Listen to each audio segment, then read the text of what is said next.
Look, let's be real for a second. If you're watching this, there's a good chance you've already done everything right with money. You budget, you plan, you think long term. And yet, no matter how much more you earn, it feels like you're not actually getting ahead.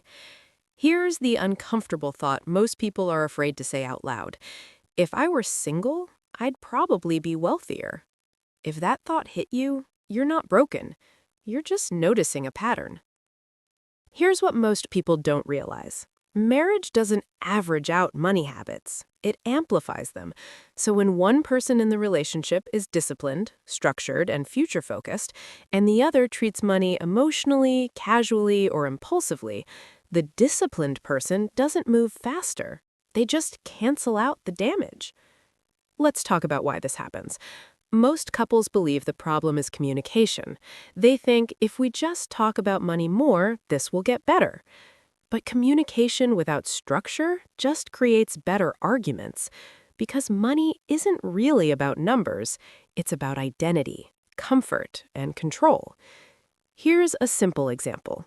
Say one partner wants to invest $2,000 a month. The other doesn't overspend wildly, just an extra $800 to $1,000 a month on lifestyle, convenience, and emotional spending.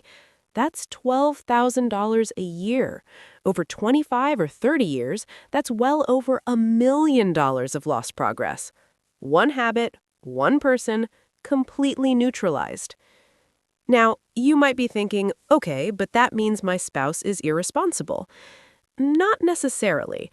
They may just experience money differently. For some people, spending feels like freedom. For others, saving feels like safety. And when those two identities clash inside a shared financial system, the system breaks. So let's talk about solutions that actually work in real life. Not perfect world advice, not just be on the same page. Real solutions. First, separate spending from progress. High-functioning couples don't merge everything. They protect long-term money from short-term emotions. That means one joint account for shared fixed expenses, separate personal accounts with hard limits, no rescuing when someone overspends. This isn't about punishment, it's about feedback. When spending has consequences, behavior adjusts. Second, automate the future before emotions get involved. If investing only happens after spending decisions, it will always lose.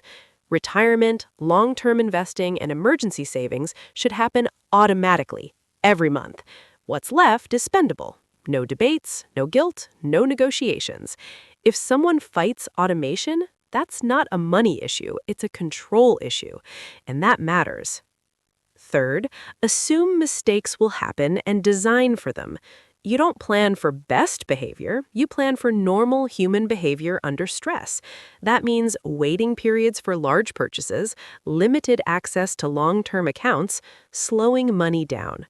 Wealth doesn't disappear from big decisions, it disappears from fast decisions. Now, let's address the hard part. What if you set boundaries, build systems, and automate everything, and your spouse still refuses to respect it? At that point, the issue isn't money anymore.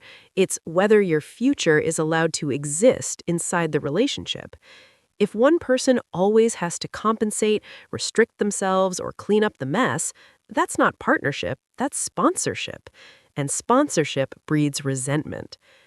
This is where it gets really important. Loving someone doesn't mean sacrificing your financial identity. You're allowed to want stability, progress, a future that doesn't feel fragile. If achieving that requires financial independence inside a relationship, that's not failure, that's realism. So here's the bottom line. Money doesn't ruin relationships. Unstructured money does. If your plan depends on someone changing who they are, it's not a plan, it's hope. And hope is fragile. Systems aren't. If this video helped you feel less alone or more clear-headed, hit the like button. Subscribe if you want honest conversations about money that actually reflect real life. Because getting money isn't the hard part. Keeping it, together or alone, is the real skill. I'll see you in the next one.